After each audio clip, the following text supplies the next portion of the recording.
Тепло поприветствуем нашего старшего брата, Шакро Молодого, который сегодня заехал к нам на Централ. Ողջույն, այսօր մեր ուշադրության կենտրոնում է մի անձ, որի անունը Զախարի Կալաշով, գուցե շատերին խիճ բան ասի, բայց նրա մականունը Շակրո Մոլոդոյ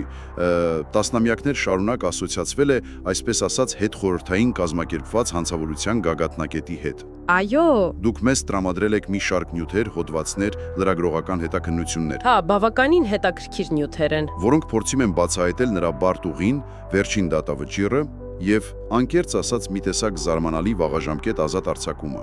Շատ անսպասելի էր, այո։ Այսօր մեր խնդիրն է միասին անցնել այս տեղեկությունների միջով, հանել ամենակարևորը, ամենաուշագրավը եւ փորձել հասկանալ ով է իրականում այս մարդը եւ ինչ կարող է նշանակել նրա վերադարձը ազատություն այսօրվա իրողություններում։ Եկեք սկսենք այս մանրամասն վերլուծությունը։ Այո, նյութերը բավականին հարուստ են, եւ դրանք իսկապես նկարում են մի պատկեր, որը շատ ավելին է, քան պարզապես մեկ անձի կենսագրություն։ Խոսքը մի երևույթի մասին է, որին հաճախ անվանում են ռուսական մաֆիայի թագավոր։ Հա, կամ օրենքով գողերի առաջնորդ։ Ճիշտ այդպես։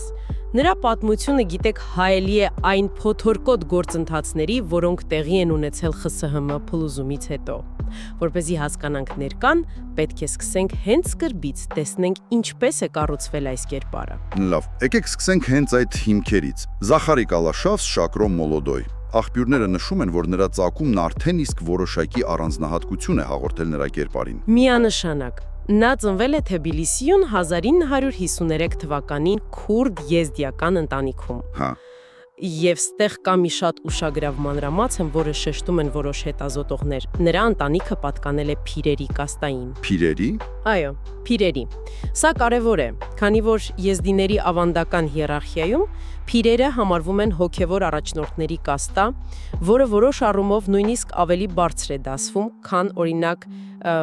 մյուս հայտնի գործչի Դեդ Հասանին պատկանած շեյխերի կաստայի մյուրիդները։ Օհո, այսինքն ավելի բարձր քան Դեդ Հասանինը։ Այո, այսինքն սա նշանակում է, որ Կալաշովը, անկախ իր հետագա ուղուց, ի սկզբանե ունեցել է որոշակի ավանդական հարգանքի ու հեղինակության ներուժ իր համայնքի ներսում։ Սա կարող էր նրան յուրահատուկ դիրք տալ այն միջավայրում, որտեղ ծագումն ու ավանդույթները դեռևս մեծ նշանակություն ունեին։ Հետաքրքիր է, այսինքն կարծես սոցիալական կապիտալ է ունեցել նախքան կարիերան սկսելը։ Իսկ ինչու Մոլոդոյ, երիտասարդ մականունը, դա էլ ինչ-որ բան նշանակում է։ Այդ մականունը, ինչպես նշվում է, նրան տրվել է զուտ տարբերակման համար։ Հա, պարզապես տարբերելու։ Այո, քրեական աշխարհում արդեն կար մեկ այլ հայտնի օրենքով գող Շակրո Կակաչյանը, որին անվանում էին Շակրո Ստարշի, այսինքն ավագ։ Որպեսզի շփոթություն չլինի, Կալաշովը դարձավ Մլադոյ, երիտասարդ։ Հասկանալի է։ Նրա քրեական ուղին, ինչպես նշված է, սկսվել է շատ վաղ։ Առաջին դատվածությունը 17 տարեկանում 1971 թվականին Թբիլիսիում, գողության համար։ Շատ երիտասարդ։ Այո, եւ ահա այստեղ տվյալները մի փոքր տարբերվում են։ Որոշ աղբյուրներ պնդում են, որ նա հենց նույն 1971-ին բանտում թագադրվել է որպես օրենքով գող։ Հենց 17 տարեկանում։ Հա, բայց մյուսներն ասում են, դա տեղի է ունեցել ավելի ուշ, 1980-ին։ Ամեն դեպքում 70-80-ականները նրա համար անցել են դատվածությունների շարանով, հիմնականում գողության համար։ Պատիժը կրելով վրացական եւ ռուսական Նովոչերկասկի գաղութներում։ Սա կարելի է ասել այդ աշխարհի դասական ուղիներ։ Այո, կարծես թե ստանդարտ մեկնարկ, բայց հարց է առաջանում, ինչպես կարողացավ նա այդ դասական ուղիով անցնողներից մեկը դառնալ ոչ թե շարքային գող, այլ այդպիսի հսկայական ազդեցություն ձեռք բերել 90-ականների քաոսային վայրի տարիներին։ Այդ ժամանակ մրցակցությունն ու դաժանությունը երևի աննախադեպ էին։ Դուք շատ տեղին եք շեշտում 90-ականների բնույթը, դա իսկապես վերաբաժանումների քրեական պատերազմների ժամանակաշրջան էր։ Կալաշովը Մոսկվա է տեղափոխվել 1989-ին։ Հա։ Եվ արդեն 1992-ից, ինչպես վկայում են նյութերը, նա կարողացել է դաշինքներ կնքել այն ժամանակվա գլխավոր գործիչների Դեդ Հասանի եւ Յապոնչիկի հետ։ Այսինքն Ուսոյանի ու Իվանկովի։ Ճիշտ այդպես։ Այս դաշինքները նրան տվեցին հսկայական ուժ եւ հնարավորություններ։ Նրա վերելքն ուղեկցվել է նաեւ անհավանական թվով մահափորձերով։ Անհավանական։ Աղբյուրները նշում են առնվազն 10 դեպք։ Հիշատակվում է օրինակ 1994-ի դեպքը Ռուբլովսկոյի խճուղում, երբ նրա մեքենան գնդակոծեցին։ Ու փրկվեց։ Հրաշքով փրկվեց, ծանր վիրավորվեց։ Մեկ այլ հարձակում եղել է 1996-ին Մոսկվայի կենտրոնում։ Ենթադրվում է, որ դրանց հետևում կարող էին կանգնած լինել մրցակից խմբավորումներ, ինչպիսին Իզմայելովսկայա OPG-ն։ Հասկանալի է։ Այս փաստը, որ նա կարողացել է վերապրել այսքան մահափորձ, արդեն իսկ խոսում է նրա զգուշավորության, գուցե նաև բախտի մասին։ Հա, կամ լավ կապերի։ Կարող է։ Միևնույն ժամանակ նրա հիմնական մրցակիցները, ինչպես Միրիան Մամեդովը կամ Ռուդոլֆ Օգանովը, այդ տարիներին սպանվեցին։ Նա նաև խորապես ներգրավված է եղել 90-ականների տնտեսական վերաբաժանումներում, մասնավորապես այսպես կոչված ալյումինիային պատերազմներում, Այո, դա շատ հայտնի թեմա էր։ որոնց իրականում արյունարի պայքար էին երկրի խոշորագույն մետաղաձուլական գործարանների վերահսկողության համար։ Այս ամենը ստեղծել էր այնքան վտանգավոր մթնոլորտ, որի վերջա մոտ 1999-ին կամ 2003-ին տվյալները մի քիչ տարբեր են, նա նախընտրեց տեղափոխվել Իսպանիա։ Իսպանիա։ Այո, նյութերում դա առանձին գլուխ է։ Այնտեղ, եթե չեմ սխալվում, նրա անունը կապվում էր ոչ թե ուղղակի կռիվների, այլ ավելի սպիտակ օձիքային գործերի, փողերի լվացման հետ։ Հենց այդպես։ Եվ հետո եղավ այդ հայտնի ոստիկանական գործողությունը OSA անվանումով։ Նա կարծես թե կարողացավ սկզբում խուսափել, բայց վերջում միևնույնը բռնվեց։ Ճիշտ եք նկատել։ Եվրոպայում նրա գործունեությունը կարծես թե փոխեց իր բնույթը, անցնելով ֆինանսական ոլորտ։ Նա ներդրումներ էր անում անշարժ գույքի, բիզնեսների մեջ, բայց իսպանական իշխանությունները կարծում էին, որ դրանք Ռուսաստանում եւ այլ երկրներում հանցավոր ճանապարհով ձեռք բերված փողերն էին։ Հա։ 2005-ին սկսվեց OSA գործողությունը, որի թիրախում Կալաշովի եւ նրա ենթադրյալ գործընկերների ցանցն էր։ Նա կարողացավ փախչել Իսպանիայից, բայց 2006-ին նրան ձերբակալեցին Արաբական Միացյալ Էմիրություններում։ Դուբայում։ Այո, Դուբայում։ Եվ արտահանձնեցին Իսպանիա։ Այնտեղ նա դատապարտվեց։ Սկզբում 7.5 տարի եւ 20 միլիոն եվրո տուգանք։ Հետո վերջնական դատավճռով 9 տարի ազատազրկում եւ 22.5 միլիոն եվրո տուգանք։ Լուրջ թվեր են։ Այո, փողերի լվացման եւ կազմակերպված հանցավոր խմբավորման համար։ Պատկերացնում եք մասշտաբները։ Միևնույն ժամանակ նրա հայրենի Վրաստանում նրան հեռակա դատապարտել էին 18 տարվա։ 18 տարի։ Հա, ամերիկացի գործարար Ալեքս Քրեյնի առևանգման, որը մինչ օրս անհետ կորած է, եւ զինված խմբավորում ստեղծելու համար։ Վրաստանում նաեւ բռնագրավեցին նրա ողջ ունեցվածքը, ներառյալ հայտնի 62 սենյականոց պալատը Ցխնեթիում։ Ստացվում է, երկու երկիր նրան դատապարտել է, ընդ որում Վրաստանը շատ ավելի երկար ժամկետով։ Այդ դեպքում ինչպես եւ ինչու Իսպանիան պատիժը կրելուց հետո 2014-ին նրան արտաքսեց ոչ թե Վրաստան, որտեղ 18 տարի էր սպասվում, այլ Ռուսաստան։ Սա բավականին տարօրինակ է թվում։ Աղբյուրներում կան բացատրություններ։ Այստեղ է, որ սկսվում են հետաքրքիր չպարզաբանված հարցերը։ Աղբյուրները սա ներկայացնում են որպես շատ կարևոր պահ։ Ինչու Ռուսաստան։ Հստակ պատասխան չկա, բայց կան վարկածներ։ Ոմանք ենթադրում են, որ եղել են ինչ-որ հետնաբեմային պայմանավորվածություններ, գուցե ինչ-որ փոխանակումներ կամ շահերի բախում։ Մյուսներն ավելի պարզ բացատրություն են տալիս։ Կալաշովը ուներ ռուսական քաղաքացիություն։ Այո, դա փաստ է։ Եվ Իսպանիան պարզապես արտաքսեց նրան իր քաղաքացիության երկիր, չցանկանալով խորանալ Վրաստանի հետ հարաբերությունների մեջ։ Բայց շատերի համար այս քայլը մնում է որպես գլուխկոտրուկ, որը հնարավոր է վկայում է ռուսական պետության որոշակի շահագրգռվածության մասին նրա վերադարձի հարցում արդեն իսկ 2014 թվականին։ Եվ նա վերադառնում է Մոսկվա, ընդ որում շատ նշանակալից պահի։ Դեդ Հասանը, նրա հին դաշնակիցն ու քրեական աշխարհի թիվ 1 տենքը, սպանվել էր 2013-ի հունվարին։ Հա, ճիշտ ժամանակին։ Այսինքն գահը թափուր էր։ Նյութենն ասում են, որ նրա համարում էին անվիճելի ժառանգորդ։ Հենց այդպես։ Նրա վերադարձը տեղի ունեցավ իշխանական վակուումի պայմաններում։ Դեդ Հասանի սպանությունից հետո քրեական աշխարհում սկսվել էր պայքար նրա ժառանգության համար, բայց հստակ առաջնորդ չկար։ Շակրոյի ժամանումը կարծես թե լուծեց այդ հարցը։ Նա դարձավ կենտրոնացնող ուժը։ Այո։ Հետաքրքիր է, որ ըստ որոշ հաղորդումների Մոսկվայի օդանավակայանից նրան ուղիղ տարել են ՆԳՆ զրույցի, բայց կարճ ժամանակ անց բաց են թողել։ Ուղղակի զրույցի։ Ну, այդպես են ասում։ Դրանից հետո նրա ազդեցությունը կտրուկ աճեց։ Նրա ոչ պաշտոնական շտաբ բնակարանը դարձավ Մոսկվայի Golden Palace զվարճանքի համալիրը։ Այդ պահին թվում էր նա հասել է իր իշխանության բացարձակ գագաթնակետին Ռուսաստանում։ Բայց այս գագաթնակետը երկար չտվեց, եւ այստեղ մենք հասնում ենք թերևս ամենաաղմկահարույց դրվագին՝ 2015 թվականի դեկտեմբերի 14-ի հրաձգությանը Մոսկվայի կենտրոնում Ռոչդելսկայա փողոցի վրա գտնվող Elements ռեստորանի մոտ։ Այո, այդ դեպքը։ Սա այն դեպքն է, որն ի վերջո հանգեցրեց նրա անկմանը։ Ըստ այս նյութերի, ինչպես կարող էր մի առաջին հայացքից սովորական ֆինանսական վեճը վերածվել նման արյունահեղությանը եւ ունենալ այդքան ճակատագրական հետևանքներ հենց Շաքրուի համար։ Այո, սա շատ դրամատիկ պատմություն է, որը լավ է փաստագրված աղբյուրներում։ Ամեն ինչ սկսվել է ռեստորանի սեփականատիրոջ Ժաննա Քիմի եւ դիզայներ Ֆատիմա Միսիկովայի միջև 8 միլիոն ռուբլու շուրջ վեճից։ 8 միլիոն։ Հա, կապված ռեստորանի վերանորոգման հետ։ Միսիկովն չկարողանալով ստանալ գումարը, դիմել է Շաքրոյի մարդկանց օգնությանը։ Արդյունքում Շաքրոյի մտերիմներից Անդրեյ Կոչույկովը, իտալիանец, իր խմբով եկել է ռեստորան Քիմից գումարը ստանալու։ Այսինքն ուժով։ Այո։ Սակայն Քիմն իր հերթին օգնության էր դիմել փաստաբան Էդուարդ Բուդանցևին, որը նախկին ԿԳԲ-ի եւ ՆԳՆ-ի աշխատակից էր եւ ուներ իր զինված թիմը։ Օհո, այսինքն երկու կողմ էլ լուրջ էին պատրաստվել։ Շատ լուրջ։ Այսինքն բախվեցին ոչ թե ուղակի մարդիկ, այլ երկու լուրջ ուժային խմբեր։ Բանավոր վեճը շատ արագ վերաճեց զանգվածային ծեծկրտուքի, իսկ հետո փոխհրաձգության, հենց փողոցում, Մոսկվայի կենտրոնում, բանը ՌԴ կառավարության շենքի հարևանությամբ։ Անհավանական է։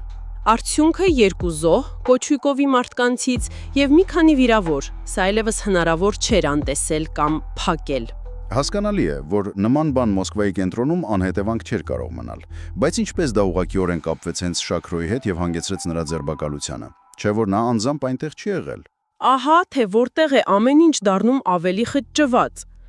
Իտալիանեցին եւ նրա մարդիկ ձերբակալվեցին հենց դեպքի վայրում, շորթման մեղադրանքով։ Եվ այստեղ ըստ հետաքննության նյութերի Շաքրուն փորձեց անել մի բան, որը գուցե նախկինում նրան հաջողվել էր։ Նա փորձեց լուծել հարցը կաշառքի միջոցով։ Խոսքը գնում է քննչական կոմիտեի ՍՔ բարձրաստիճան պաշտոնյաներին առաջարկված $1 միլիոն մասին։ $1 միլիոն։ Այո, նպատակն էր, որ նրանք կամ ազատ արձակեին Կոչույկովին, կամ գործը վերաորակավորեին ավելի թեթև հոդվածով, ինքն իրավչություն։ Վաու, $1 միլիոն քննչական կոմիտեի գեներալներին։ Սա արդեն լրիվ այլ մակարդակ է։ Եվ այս փորձը ձախողվեց։ Ոչ միայն չօգնեց, այլև իր հետևից տարավ եւ Շաքրոյին եւ այդ պաշտոնյաներին։ Ճիշտ այդպես։ Այս անգամ ինչ-որ բան այնպես չգնաց։ Կամ Շաքրոն թերագնահատեց իրավիճակը, կամ ուժային կառույցների միջև հարաբերություններն էին փոխվել։ Հնարավոր է։ Փաստն այն է, որ կաշառքի փոխանցման գործընթացը ըստ պաշտոնական վարկածի վերահսկվում էր անվտանգության դաշնային ծառայության FSB-ի կողմից։ FSB-ի։ Այո։ Սա հանգեցրեց աննախադեպ կոռուպցիոն սկանդալի հենց քննչական կոմիտեի ներսում։ Ձերբակալվեցին մի շարք բարձրաստիճան պաշտոնյաներ, այդ թվում Մոսկվայի ՔԿ գլխավոր վարչության պետի առաջին տեղակալ Դենիս Նիկանդրովը, ՍԿ-ի սեփական անվտանգության վարչության պետ Միխայել Մաքսիմենկոն, նրա տեղակալ Ալեքսանդր Լամոնովը եւ ավելի ուշ անգամ Մոսկվայի ՔԿ գլխավոր վարչության պետ գեներալ Ալեքսանդր Դրիմանովը։ Սրանք հսկայական պաշտոններ էին։ Այո, շատ բարձր։ Նրանք բոլորը դատապարտվեցին երկարատև ազատազրկման։ Իսկ հենց ինքը Շաքրոն ձերբակալված 2016-ի հուլիսին։ 2018-ին նա դատապարտվեց 9 տարի եւ 10 ամիս ազատազրկման խիստ ռեժիմի գաղութում։ Հենց Elements ռեստորանի դեպքով շորթումը կազմակերպելու համար։ Գրեթե 10 տարի։ Այո, եւ շատ կարեւոր է, դատավճռում դատարանը պաշտոնապես նրան անվանեց ռուսական քրեական աշխանի առաջնորդ։ Հենց դատարանը։ Հենց դատարանը։ Սա առաջին անգամն էր, որ նման ձևակերպում հնչում էր դատական փաստաթղթում։ Այսպիսով թագավորը գահանքեց արվեց, թեև ոչ գողական օրենքներով, այլ պետության կողմից եւ հայտնվեց ճաղերի հետևում։ Թվում էր, թե այսքանով պատմությունն ավարտված է։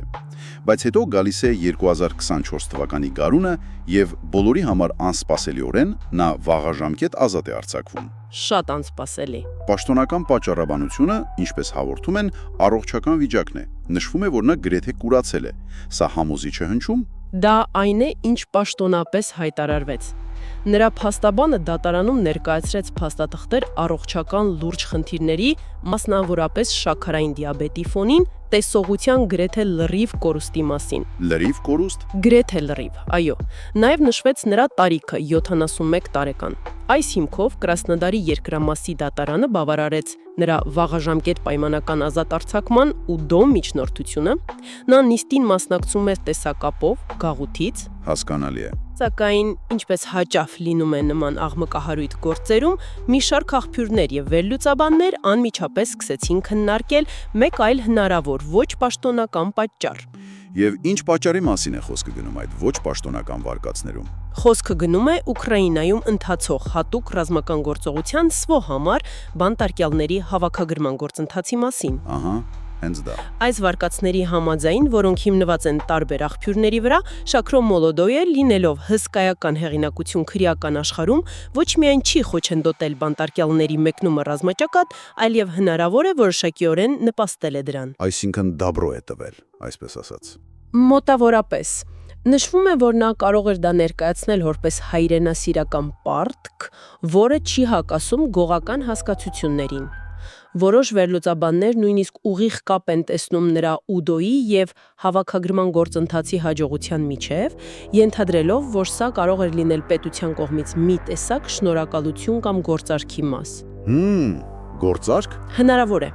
Կրկնեմ, սա այն է, ինչ ներկայացնում են որոշ աղբյուրներ եւ մենք պարզապես արձանագրում ենք այս վարկածի առկայությունը։ Շատ հետաքրքիր եւ լուրջ վարկած է, որը բավականին տարածվեց լրատվամիջոցներում։ Ամեն դեպքում փաստն այն է, որ 2024 թվականի մարտի 29-ից նա ազատության մեջ է։ Իսկ ինչ է հայտնի նրա կյանքի մասին ազատ արձակվելուց հետո։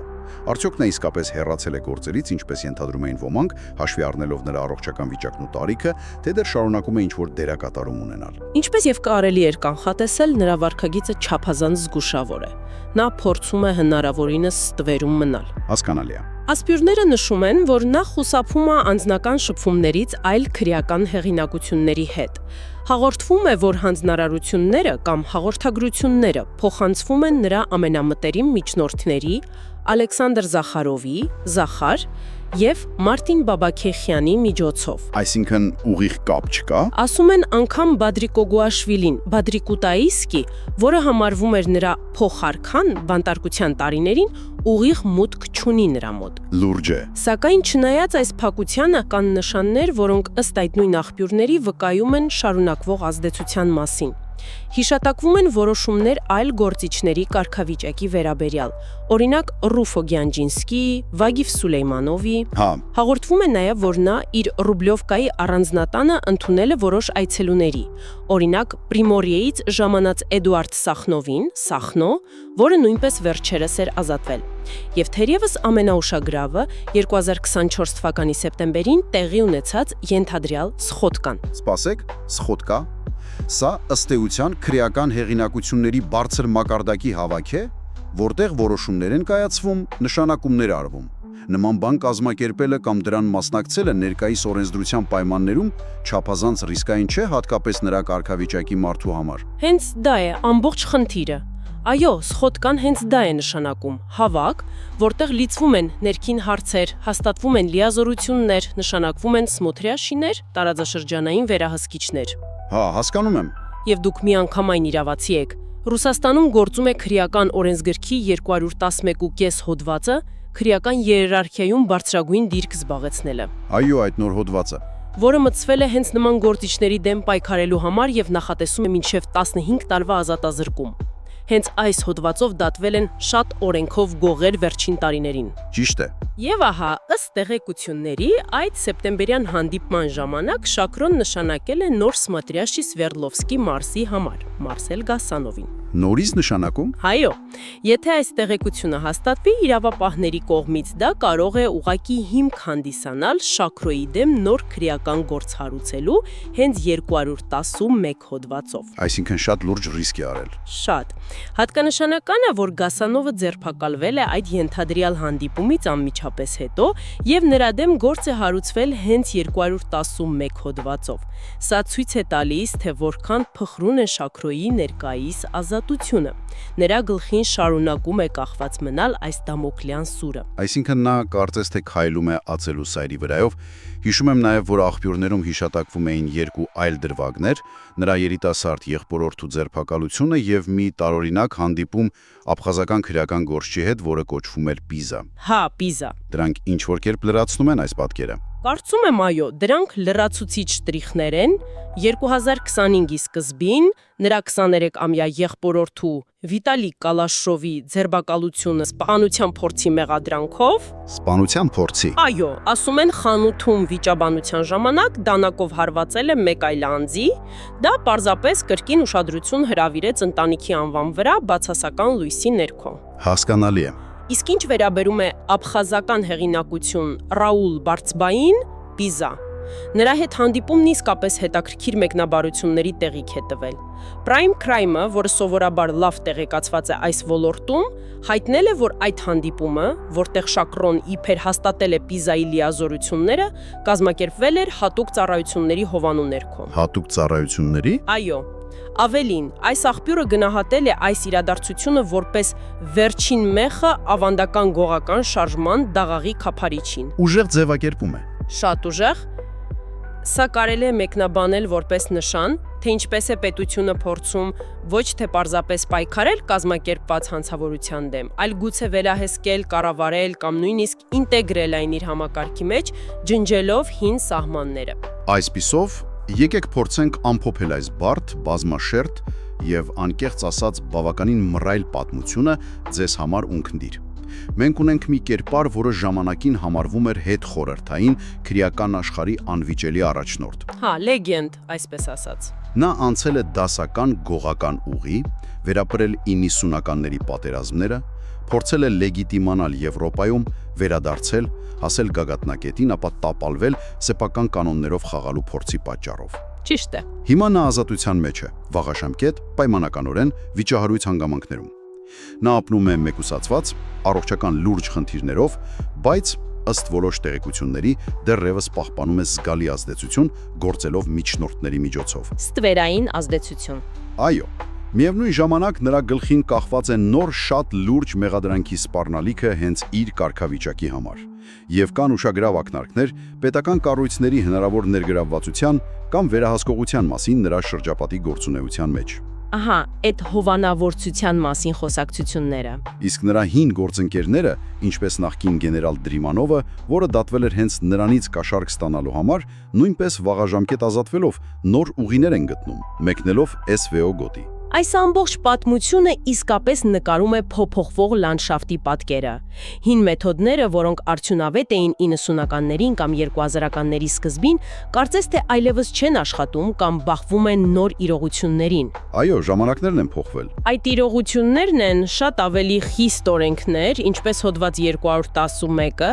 պետության անհամեմատ ավելի մեծ վերահսկողությունը եւ ներթափանցումը քրեական միջավայրը եւ իհարկե պատերազմի գործոնը, որը թելադրում է բոլորովին նոր կանոններ եւ առաջնահերթություններ նույնիսկ այս փակ աշխարհում։ Արա, պատերազմը ամեն ինչ փոխեց։ Շաքրոյի անձնական ապագան այս պայմաններում իսկապես անորոշ է թվում։ Նա կարծես թե հայտնվել է մի իրավիճակում, որտեղ պետք է անընդհատ հավասարակշռի իր վատթարացող առողջությունը,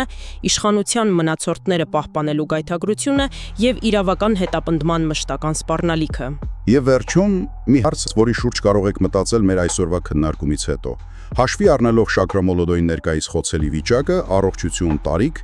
նրա գլխին կախված մշտական իրավական սպառնալիքը, հոդված 211-ը եւ պետական կառույցների ուղղորդող կամ վերահսկող դերի մասին ակնարկները, ինչպես Պիզայի հետ հանդիպման դեպքը։ Արդյոք մենք ականատես ենք լինում դասական, անկախ, ամենակարող օրենքով գոհի դարաշրջանի իրական մայրամուտին Ռուսաստանում։ Լավ հարց է։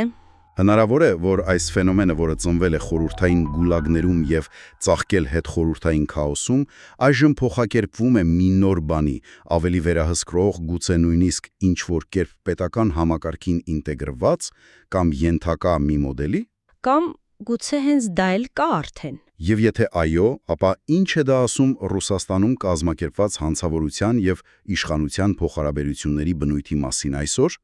Սա մի բաց հարց է, որի պատասխանը հավանաբար դեռ կտեսնենք առաջիկա իրադարձություններում։